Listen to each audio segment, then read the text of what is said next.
Halo teman-teman, Assalamualaikum warahmatullahi wabarakatuh. Kita akan bahas lagi teman-teman terkait dengan Pi Network ya teman-teman. Saya berharap Anda itu selalu dalam keadaan sehat, murah rezeki dan panjang umur teman-teman. Karena kalau kita sudah sehat, rezekinya murah, sempurnalah hidup ini teman-teman. Amin. Nah teman-teman, dalam video ini teman-teman saya coba untuk menyampaikan hal menarik yang menurut saya ini harus kita teruskan teman-teman ya. Jadi lewat sebuah informasi di sini dikatakan ya dari Grace Awal ini, dia katakan buku putih Web 3 Beijing itu menetapkan panggung untuk inovasi dan dampak potensial pada jaringan Pi dan ekosistem kripto ya teman-teman. Nah, informasinya seperti ini teman-teman. Nah, di Beijing ya, ibu kota Cina itu telah mengambil langkah signifikan dalam memajukan industri Web 3 dengan merilis buku putih yang ditujukan untuk mempromosikan inovasi dan pengembangan di bidang yang sedang berkembang saat ini ya. Yaitu berjudul Web 3 Innovation and Development White Paper ya.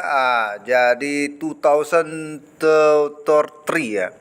Nah, dokumen tersebut menekankan pentingnya teknologi Web 3 atau Web 3 sebagai tren yang tak terelakkan untuk pertumbuhan industri internet di masa depan.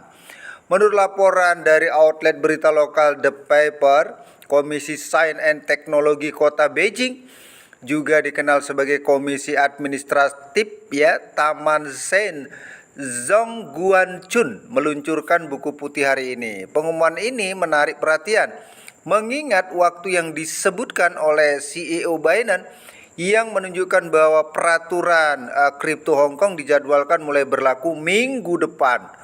Wow, wah ini luar biasa teman-teman. Ini sepertinya, aduh ngeri lah ini pokoknya ya. Ini dia ya. Nah, buku putih menguraikan visi Beijing untuk industri Web 3 dan menyoroti komitmen kota untuk mendorong perkembangannya. Ini menekankan potensi teknologi Web 3 dan kemampuannya untuk merevolusi berbagai sektor termasuk keuangan, kesehatan, manajemen rantai pasokan, dan tata kelola. Sementara dampak spesifik pada jaringan Pi, proyek cryptocurrency sosial berbasis blockchain yang populer, tidak secara eksplisit disebutkan dalam white paper. Dapat disimpulkan bahwa fokus Beijing dalam mempromosikan pengembangan Web 3 akan memiliki pengaruh positif pada ekosistem blockchain dan cryptocurrency yang lebih luas. Penekanan buku putih pada inovasi dan pengembangan sejalan dengan prinsip inti dari proyek-proyek seperti jaringan Pi yang bertujuan untuk mendesentralisasikan dan mendemokratisasi berbagai aspek dunia digital teman-teman. Mantap. Kemudian rilis buku putih ini menandakan pengakuan Beijing akan pentingnya teknologi Web 3 dan keinginannya untuk menjadi pusat terdepan untuk kemajuannya. Nah, kemudian ini memungkinkan akan menghasilkan antusiasme dan dukungan dalam komunitas teknologi, menarik pengusaha, pengembang, dan investor yang tertarik dengan ruang di Web 3 ya. Karena industri Web 3 terus berkembang dan matang, pendekatan proaktif Beijing untuk pengembangan akan berkontribusi pada pertumbuhan ekosistem blockchain yang lebih luas dan berpotensi mempromosikan kota sebagai pemain penting dalam landscape Web 3 global ya. Itu informasinya teman-teman ya. Ini sangat menarik sekali teman-teman ya. Jadi Pi itu memang akan diperkirakan ya. Nah, ini sepertinya kalau dilihat dari perkembangan ya, dengan segala perhatian bahkan sampai ke tingkat-tingkat pemerintah ya, itu melihat Pi ini memang benar-benar akan merevolusi dunia ya, dengan salah satu kripto yang hari ini memang sangat populer sekali. Nah, teman-teman, ini patut kita kita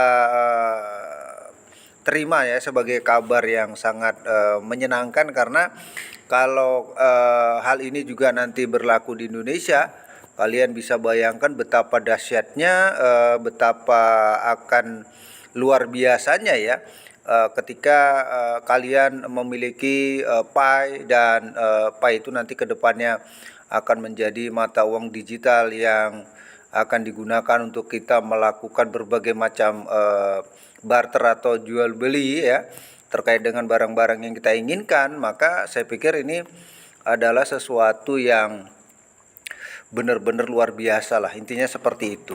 Nah, jadi intinya dari apa yang disampaikan oleh si penulis di sini ya pada kesempatan ini teman-teman, ya menurut saya ini adalah hal yang luar biasa sekali ya. Nah, seperti itu. Nah, teman-teman, apapun ceritanya ya sudah, kita fokus, kita masih menambang. Perkara besok atau lusa open mainnet ya udah, kita tinggal menunggu saja. Ya, memang benar ini kita sudah sangat tidak sabar ya. Nah, teman-teman, mungkin selain kalian juga ya, saya sendiri sebagai admin di channel ini ya tentu saja juga sangat sudah tidak sabar ya teman-teman ya. Nah, seperti itu.